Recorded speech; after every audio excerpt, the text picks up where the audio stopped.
Hi guys, welcome back to my channel. तो आज मैं आपको सिखाऊंगी परफेक्ट कुर्ती की कटिंग कैसे करते हैं। तो सबसे पहले आप इस वीडियो को लाइक एंड शेयर करें एंड मेरे चैनल को सब्सक्राइब करें। तो यहाँ पर मैंने ये 2 मीटर फैब्रिक लिया है। तो यहाँ पर ये हमारा मेजरमेंट है। तो इसमें सबसे ज़्यादा है जो हिप का साइज़ है 38 इंच। तो उस हिसाब से हमें पहले कपड़े को फोल्ड करना है। तो यहाँ पर 38 है हिप साइज़, तो उसमें हम 3 इंच का लूजिंग ऐड करेंगे तो आ जाएगा 41 इंच। और अब हमें इसमें जो हमारा एक्स्ट्रा मार्जिन रहता है वो ऐड करना है। तो यहाँ पर मैं 4 इंच ऐड कर रही हूँ, आप चाहे तो 6 इंच तक ऐड कर सकते हैं।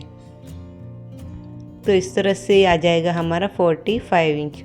तो यहाँ पर कपड़े को हमें सीधा इस तरह से 45 इंच तक मेजर कर लेना है और फिर यहाँ से कपड़े को 4 फोल्ड कर देना है। तो इस तरह से कुर्ती की जो हम पहले फोल्डिंग करते हैं वो होती है। तो यहाँ पर मैंने कपड़े को 4 फोल्ड करके बिछा दिया है और ये 11.5 इंच आ रहा है। अब यहाँ पर लंबाई है 37 इंच और उसमें मैं 2 इंच प्लस कर रही हूँ। तो इस तरह से हमें 39 इंच पर निशान लगा देना है। तो अब ऊपर की साइड जो हमने निशान लगाया है वहाँ पर सीधी लाइन ड्रॉ कर लेनी है। अब यहाँ पर हम शोल्डर का निशान लगाएंगे। तो शोल्डर है हमारा 14.5 इंच, तो उसे कुछ इस तरह से डबल फोल्ड कर देंगे। तो इस तरह से यहाँ पर नाप आ जाएगा 7.25 इंच। तो इस तरह से शोल्डर का निशान लगा देना है।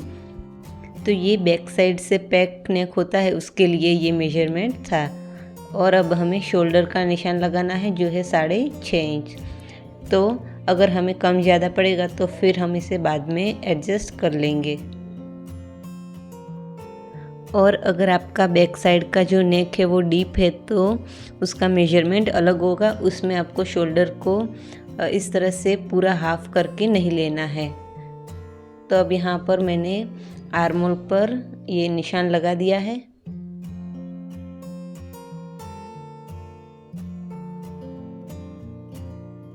अब यहाँ पर आगे हम इस तरह से निशान लगाएंगे कि कहाँ हमारा कमर का निशान लगेगा, कहाँ हिप का निशान लगेगा।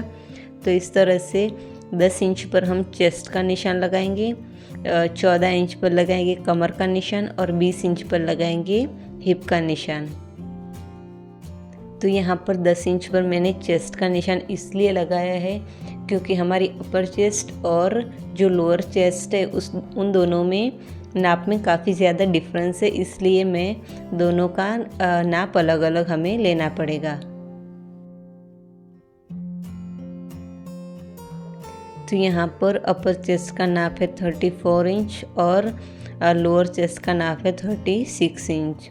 तो पहले हम अपर चेस्ट का मेजरमेंट करेंगे। तो 34 इंच में हमें 3 इंच लूजिंग ऐड करनी है, तो आ जाएगा 37 इंच और इसे फिर हमें 4 से डिवाइड करना है। तो इस तरह से आ जाएगा 9.25 इंच।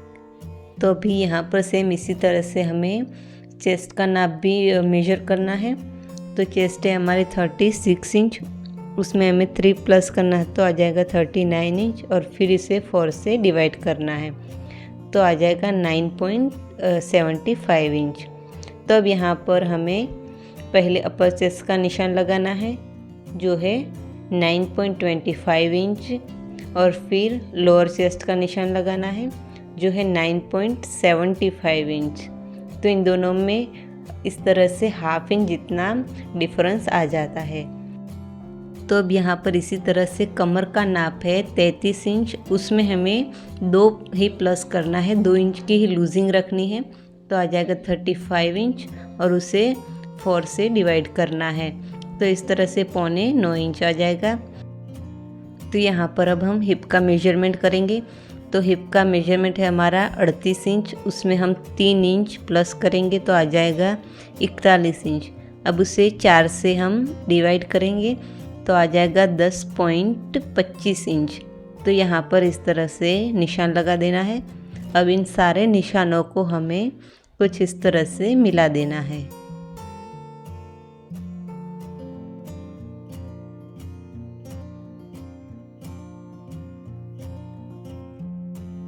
अब यहाँ पर हम आगे की तरफ जो एक्स्ट्रा मार्जिन रहता है अंदर की तरफ वो लेंगे। तो यहाँ पर मैं मार्जिन 1.25 इंच जितना रख रही हूँ।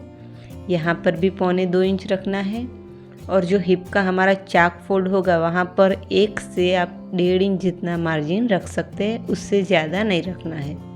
तो अब आपको समझ में आ गया होगा कि मैंने स्टार्टिंग में जो 4 इंच एक्स्ट्रा रखा था वो यहाँ पर जो चाक फोल्डिंग के लिए मैंने 1 इंच बढ़ाया है वो रखा था। वो आप 6 इंच भी रख सकते हैं अगर हम यहाँ पर चाक फोल्डिंग के लिए 1.5 इंच रख रहे हैं तो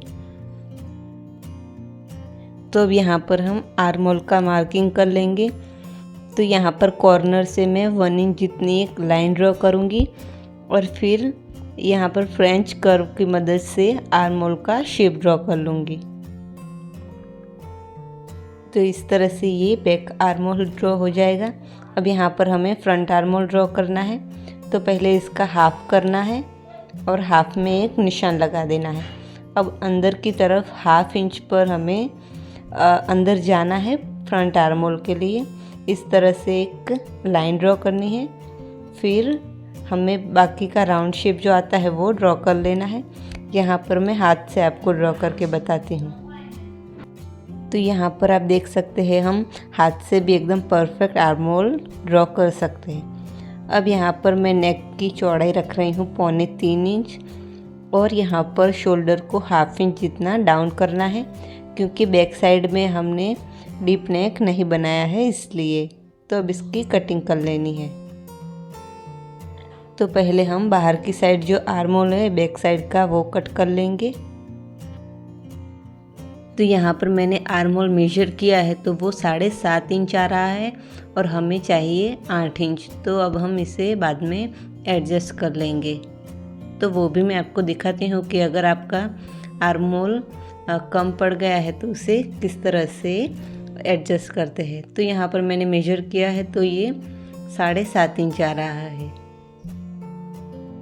तो अब इसके लिए आपको क्या करना है, यहाँ से जो हमने आर्म होल कट किया है वहाँ से 1/2 इंच नीचे की तरफ एक लाइन ड्रॉ करनी है और फिर हमें आर्म होल को फिर से कुछ इस तरह से ड्रॉ कर लेना है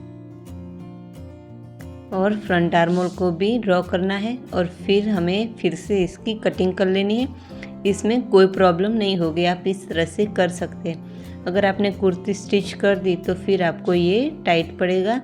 इससे अच्छा है कि आप पहले से ही इसे मेजर करके इसकी जो है कटिंग कर लें। तब इस तरह से हम जो फ्रंट पार्ट है उसे निकाल के फ्रंट आर्म होल की भी कटिंग कर लेंगे।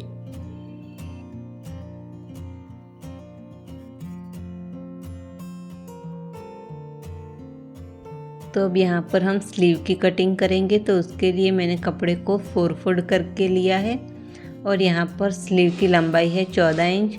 तो उसमें मैं 2 इंच प्लस कर रही हूँ मार्जिन के लिए और यहाँ पर ऊपर की तरफ से हमें नीचे 3 इंच पर निशान लगा देना है।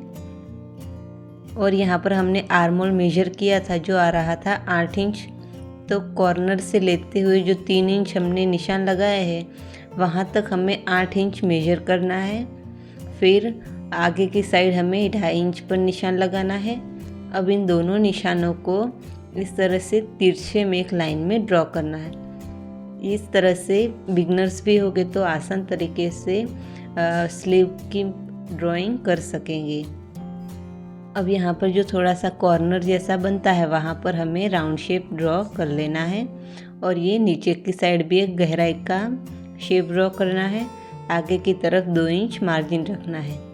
अब नीचे 5.5 इंच पर फिटिंग का निशान लगाना है और 2 इंच एक्स्ट्रा मार्जिन रखना है। तो इस तरह से ये स्लीव की भी पूरी मार्किंग हो चुकी है। अब हम इसकी कटिंग कर लेंगे। तो इस तरह से ये हमारी वीडियो कंप्लीट होती है। तो अगर आपको ये वीडियो पसंद आई हो तो इस वीडियो को लाइक एंड शेयर करें एंड मेरे चैनल को सब्सक्राइब करें। Thanks for watching.